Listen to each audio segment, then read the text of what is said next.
গতকালকে আপনাদেরকে একটা ট্রেলার দেখানো হয়েছিল, আজকে রাত 8টায় সেটার মূল ভিডিওটা যাওয়ার কথা ছিল, সম্ভবত 22-21 মিনিটের একটা ভিডিও। তো ওই ভিডিওটাতে আমি ট্রেলারে যেটা দেখিয়েছি শুধু একজন মেয়ের, যেহেতু সে মেয়ের ভয়েসটা গিয়েছে আমি তার নামটা বলে দেই আপনাদের। তার নাম হচ্ছে ডালিয়া কি ডাকুরিয়া না কি যেন। তো এই নারী সবশেষ যুক্তরাজ্য বিএনপির প্রচার সম্পাদক ছিলেন। তো তিনি লন্ডনে একটা বিশেষ উদ্দেশ্য নিয়ে গিয়েছিলেন এবং তিনি তার উদ্দেশ্য, যেই কারণে তিনি গিয়েছেন, তাকে যারা পাঠিয়েছেন সেই উদ্দেশ্য তিনি পুরোপুরি সফল হয়েছেন। আমার ট্রেলারে তার ওই ভয়েসটা যাওয়ার পরে আমার কাছে তার নোট, ভিডিও, ছবি এগুলো আছে 7 জনের। আমি জানি না আরো কতজনের সাথে আছে সেটা আমার জানা নেই, কিন্তু 7 জনের আছে এবং সেই 7 জনের ভেতরে সবই তারেক রহমানের খুব কাছাকাছি তারা থাকেন। এখনো তাদের ভেতরে অনেকেই তারেক রহমানের খুব কাছে আছেন, খুব পাওয়ারফুল মানুষজন। তো এই নারীকে ধরেন তারেক রহমান যাদেরকে বিশ্বাস করে, আমি একজন মানুষকে যদি বিশ্বাস করি, সে যদি আমাকে এসে বলেন যে হ্যাঁ এ আমাদের খুব ডেডিকেটেড, আমার দরকার, খুব ভালো, সে বলা, সে আওয়ামী লীগের একজন নেতার মেয়ে, তাকে তারেক রহমানের কাছে পরিচয় করানো হয়েছে। তিনি হচ্ছে শাহ মুয়াজ্জেমের খুব কাছের মানুষ, শাহ মুয়াজ্জেম তাকে চেনেন, তিনি খুব বিএনপি মাইন্ডের ফ্যামিলির মানুষ, এরকম বোঝানো হয়েছে। কিন্তু সে তারানা হালিমের সাথে পলিটিক্স করেছে, নাটক করত, তার বাবা আওয়ামী লীগ নেতা ছিল। তারপরে তার ওইখানে আমার ওই প্রোগ্রামে ছিল, সে তার এক বন্ধুর সাথে তার কিছু চ্যাটিং হোয়াটসঅ্যাপের ভেতরে, সেখানে তিনি বলছেন যে তাকে দিয়ে কি কি করানো হবে, এরকম অনেক কিছু মানুষের নামও, কাদেরকে টার্গেট করবে এরকম নামও সেখানে উল্লেখ করা আছে।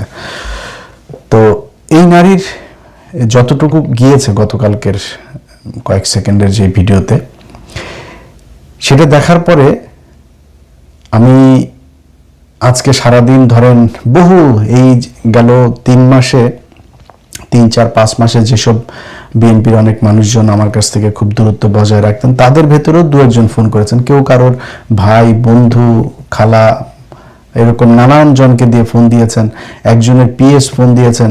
একজন নেতা সম্ভবত মদ টদ খায়া পুরা টাল হয়েছিল, ইলিয়াস ভাই কালকে তুমি কি দিবা ওইখানে, আমার কিছু, সরাসরি যে কোনো কথা নাই, আমার কি কিছু আছে ওইখানে?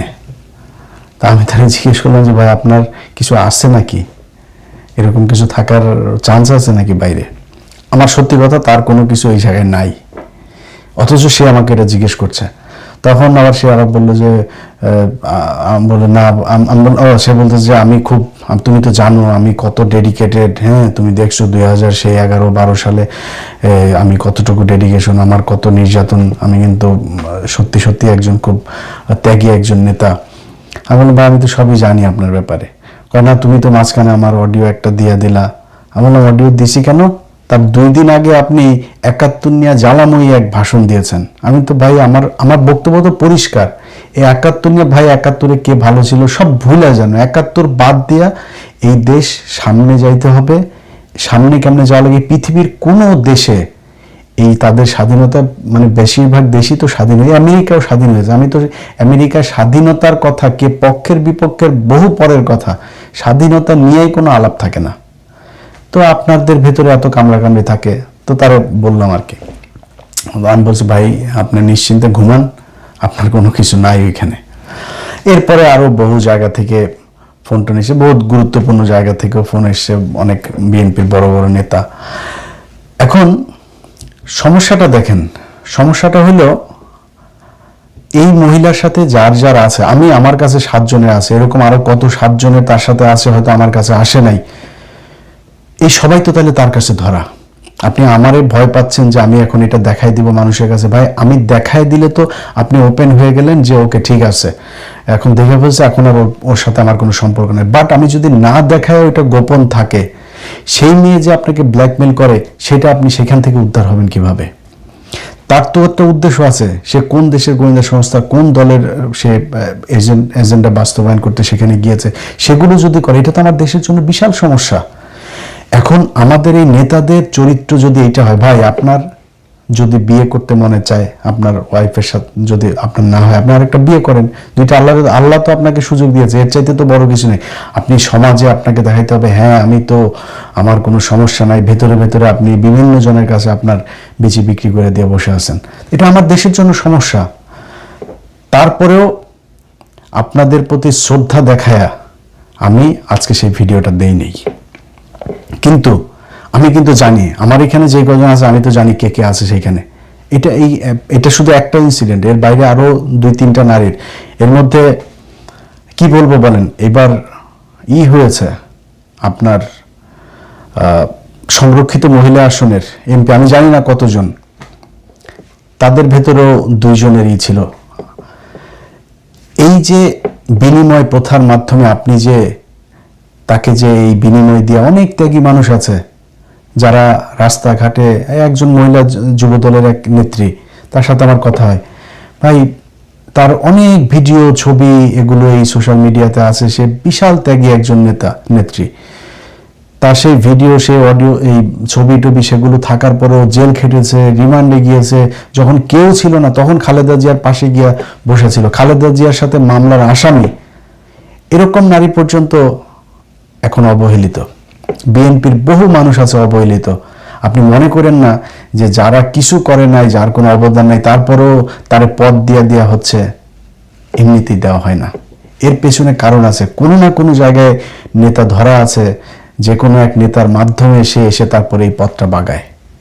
এখন এই যদি হয় আমার দেশের নেতাদের চরিত্র, তাহলে আপনি তো খালি আমারও ভয় পাবেন না, আপনি প্রথম আলোরে ভয় পাবেন, ডেইলি স্টারে ভয় পাবেন, আপনি ইন্ডিয়ান এজেন্সিতে ভয় পাবেন, এটা না হলে কিন্তু তোমার এটা ছাড়া দিব।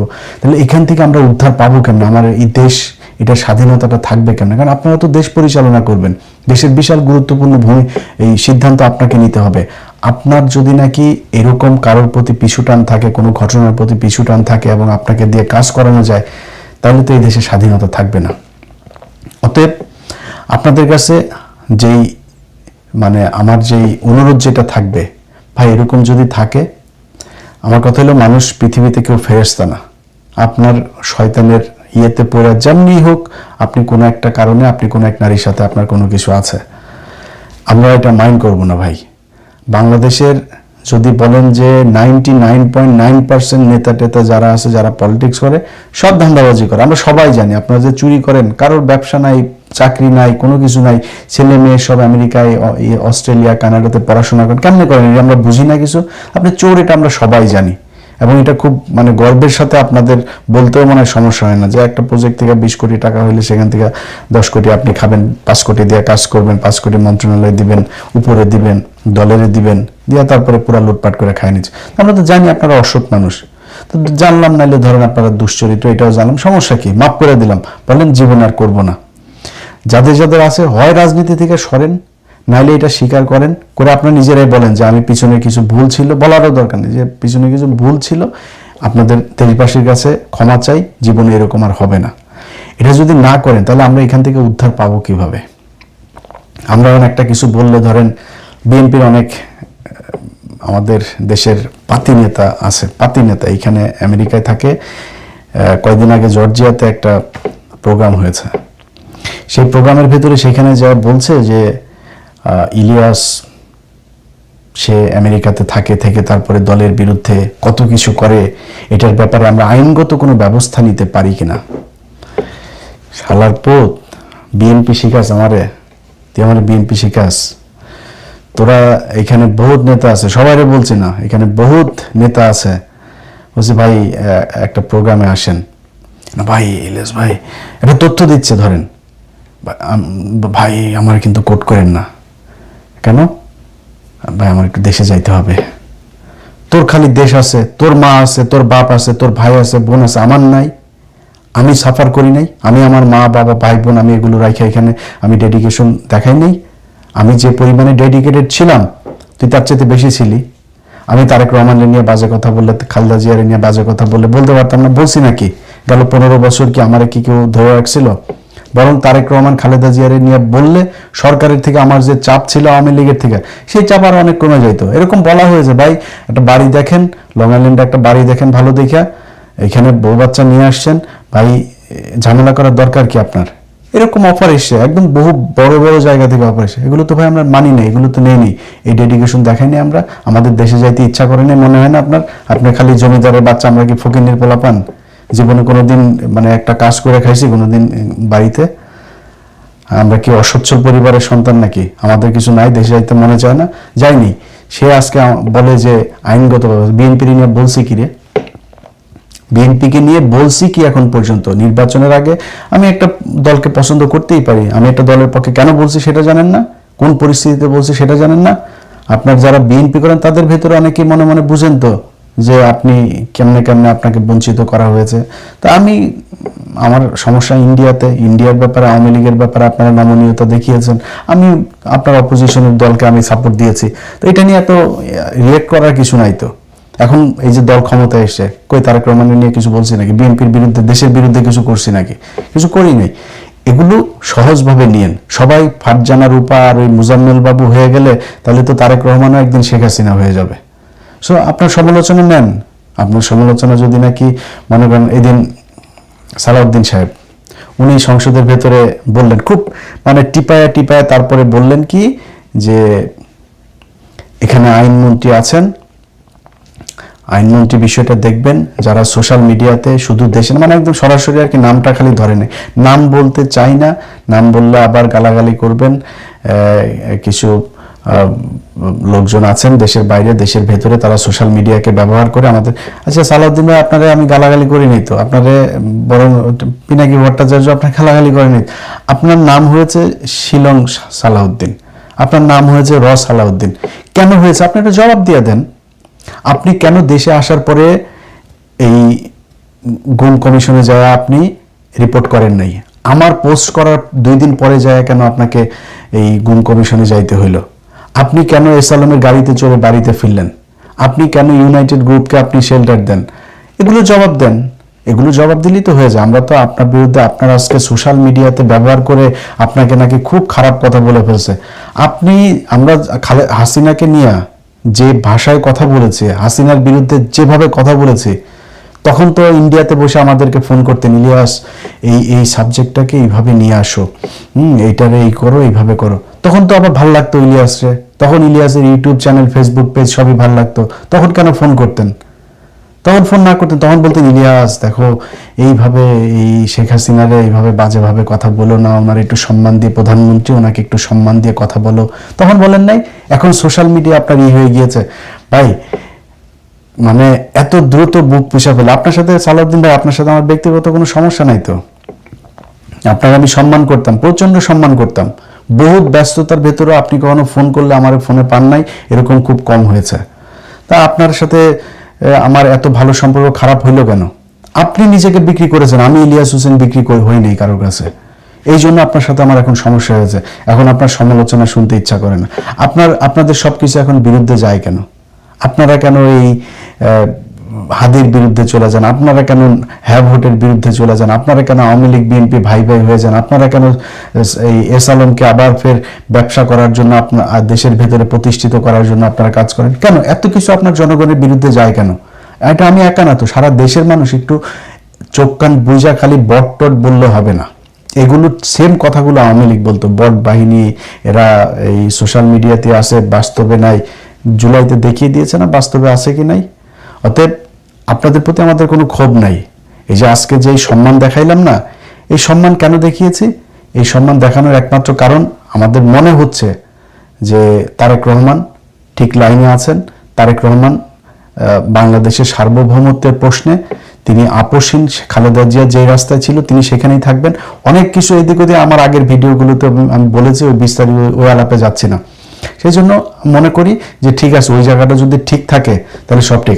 আমার এই আজকের যে অনুষ্ঠানটা যাওয়ার কথা ছিল সেখানে আমি এই জিনিসগুলো বলেছি। আমি বিশ্বাস করেন ওইখানে ইভেন ওই কয়েকটা অডিওর মাঝখানে হয়তো অডিওগুলো শুনলে নাম টাম চলে আসে, এরকম কিছু জায়গা আমি তাও ওইখানে সেন্সর করে দিয়েছিলাম যাতে নামগুলো শোনা না যায়। রানিং 2 জন মন্ত্রীর নাম আছে সেখানে।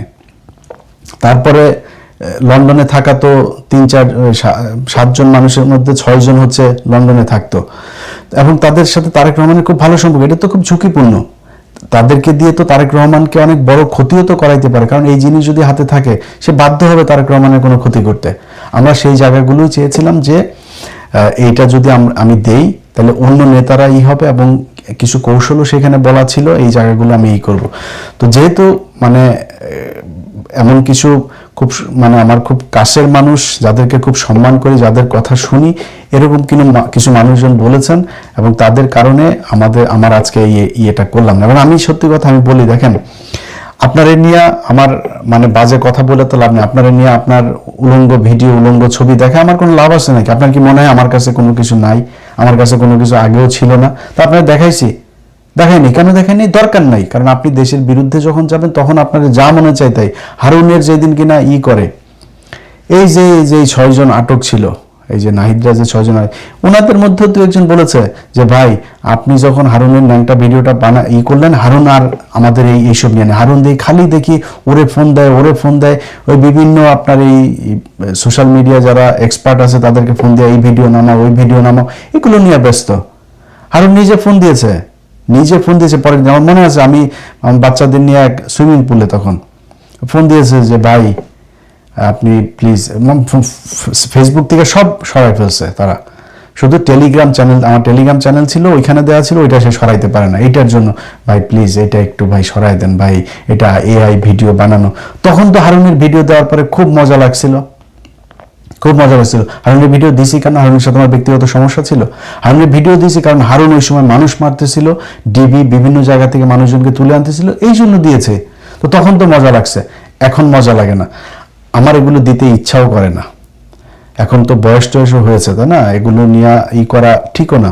বাট আপনি যখন রাষ্ট্রের বিরুদ্ধে যাবেন, আপনাকে যখন ওই ভিডিও দিয়ে আরেকজন আপনাকে খারাপ কাজ করাইতে চাবে, আমি তখন ওই ভিডিও দিয়ে আপনাদের ভালো কাজ করাবো, সমস্যা কোথায়? বহু চাঁদাবাজ এই সোশ্যাল মিডিয়াতে আছে। একটা ছোট্ট একটা ভিডিও, একটা ছোট্ট একটা দিয়া, তারপরে পোস্ট দিয়ে এরপরে এটাকে সরাই দেওয়া, তাদের কাছ থেকে মাল টাল খায় না। আমার বললাম না, হ্যাঁ, এখানে বহু চাঁদাবাজ গ্রুপ আছে। আমি ইলিয়াস হোসেন কোনো মানুষকে কাউকে বলেছি যে ভাই আপনার ন্যাংটার ছবিটা আছে, 5 লাখ টাকা দেন, বার করে দিয়েন তো একজন বললেন। আমিও তো বহু মানুষের এইসব বের করেছি, তাই না? কাউকে এটা দেওয়ার আগে তার হারুনকে বললে ওই সময় 2-4 কোটি টাকা নিতে পারতাম না? পারতাম তো। হারুন নিজে ফোন দিয়েছে আমাকে, পারতাম না এটা করতে? এটা করিনি ভাই। আমরা দেশের জন্য যেটাই করি ওটা দেশের জন্যই করি, আগেও করেছি, এখনো করছি, সামনেও সেটাই করব। সো বিএনপির কাছে আমরা এটা কিন্তু আমি আমার 5 তারিখের পর থেকে অনেক ভিডিওতে বলেছি যে বিএনপি এবার ক্ষমতায় আসুক। যদি বিএনপি ভুল করে মানুষ জামাতকে ভোট দিবে, জামাত পরের বার ক্ষমতায় আসবে, আমার কোনো সমস্যা নেই। জামাত বিএনপি এই 2 দল বাই রোটেশন, তারা একবার আসবে একবার আসবে, আপনার দেশ চালান। আওয়ামী লীগ যেন এখানে না ঢুকতে পারে, আমাদের চাওয়া এটাই ছিল। ওই জায়গায় যদি ঠিক থাকেন, এবং আবারও বলছি ভাই, 71 নিয়ে এই বাংলাদেশকে ভাগ করেন না প্লিজ। 71-এর এইটা আপনাদের বয়ান না। খালেদা জিয়াউর রহমান কোনোদিন এই 71 নিয়ে রাজনীতি করে নাই, বরং খালেদা জিয়ার সেই বক্তব্যগুলো এখনো ইউটিউবে আসছে, এগুলো শুনেন। জিয়াউর রহমান সাহেবের সাথে এই শাহজিজ টাজিজ সহ বহু যারা একদম মানে ওপেন ডিক্লেয়ার্ড, যারা কিনা পাকিস্তানের পক্ষে ছিল, যে তারা ভাঙতে চায় পাকিস্তান, তারা ভাঙতে চায়নি, এটা তিনারা করেছেন। বাট সে মানুষগুলো কি খারাপ? সে মানুষগুলো খারাপ ছিল? এখন এই মুক্তিযুদ্ধের যদি বিতর্কে যাই, বহুত বিতর্ক সামনে চলে আসবে। তারা তো এগুলো নিয়ে রাজনীতি। বিএনপি কেন এখন সেই আওয়ামী লীগের মতোই একই ন্যারেটিভ তারা বলে তারপরে রাজনৈতিকভাবে দেশকে বিভাজন করার চেষ্টা কেন করবেন ভাই? বহুত কিছু আছে। এই যে এই দিন একজন সংসদে একজন এমপি বললেন যে ভাই, আমি ওনার সংসদে দিন উনি বক্তব্য দিয়েছেন যে আমরা সবাই মিলেমিশে থাকবো, আমরা আর এটা নিয়ে আর ভাগাভাগি করতে চাই না, দেশকে ভাগ করতে চাই না। উনি যখন নির্বাচনের ক্যাম্পেইন করে, জামাতের ক্যান্ডিডেটের সাথে ওনার দেখা হয়েছিল, সম্ভবত ওনার বাড়ি বোধহয় কুমিল্লার এদিকে, জামাতের ক্যান্ডিডেটের সাথে দেখা হয়েছিল। দেখা হওয়ার পরে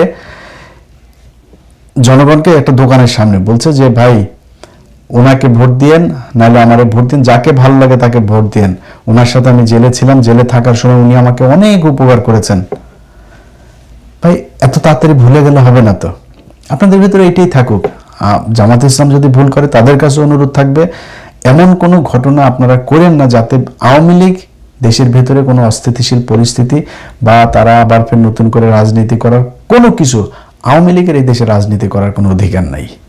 তারা এই একদম নিকট অতীতে যে মানুষ খুন, যেভাবে গুম, প্রতিটা ঘটনায়, এই যে হেফাজতের ঘটনা নিয়ে এখন সব বের হচ্ছে, প্রতিটা ঘটনাতে তারা বাংলাদেশের মানুষকে হত্যা করেছে। এরকম একটা দলকে এই দেশে রাজনীতি করতে দেওয়া যাবে না।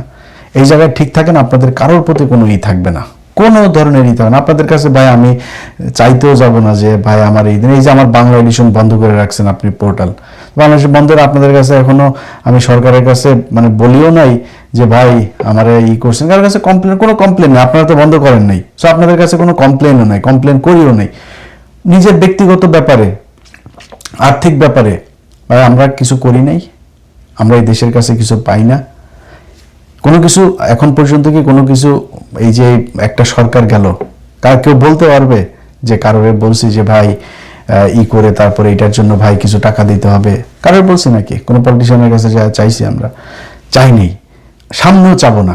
শুধু চাই এই দেশটা ভালো থাকুক, এবং যে পরিস্থিতিতে এখন আছে, সত্যি কথা বলি যে এই শেরে বাংলা ফজলুল হক তিনি বলেছিলেন যে দাদারা যখন তোমার প্রশংসা করবে তখন বুঝবা তুমি দেশের বিরুদ্ধে কাজ করছো।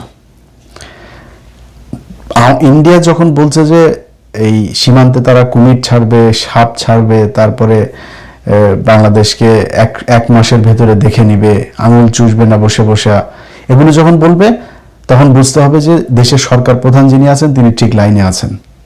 আমরা সেটাই চাই। আমরা খুব দ্রুত এই দেশের সেনাবাহিনীর আধুনিকায়ন চাই, আমার এয়ার ডিফেন্স, শক্তিশালী একটা এয়ার ডিফেন্স চাই।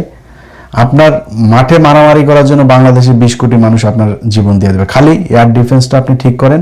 প্রধানমন্ত্রীর থাকার জন্য, সেনাবাহিনীর শীর্ষ জেনারেলদের থাকার জন্য, তাদের নিরাপত্তার জন্য, তারা যাতে এক জায়গায় বসে পরিচালনা করতে পারে যুদ্ধ, এই জন্য তাদের নিরাপত্তার জন্য যেই জায়গা দরকার সেই জায়গা ঠিক করেন।